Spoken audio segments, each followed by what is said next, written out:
បាទសួស្តីបងប្អូននេះរបៀបយើងលេងស្កាបងប្អូនហើយយកចោលហ្នឹងគឺចុងយើងចាក់តាមហ្នឹងបងប្អូនហ្នឹងហើយចឹងទស្សនាអស់នេះបងបាទបងប្អូនត្រូវការចុងស្កាអីខ្ញុំមានណាបងប្អូនហ្នឹងហើយបងប្អូនត្រូវការតាក់ទងមកខ្ញុំមក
កាបង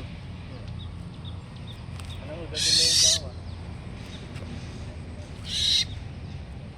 អេម៉ា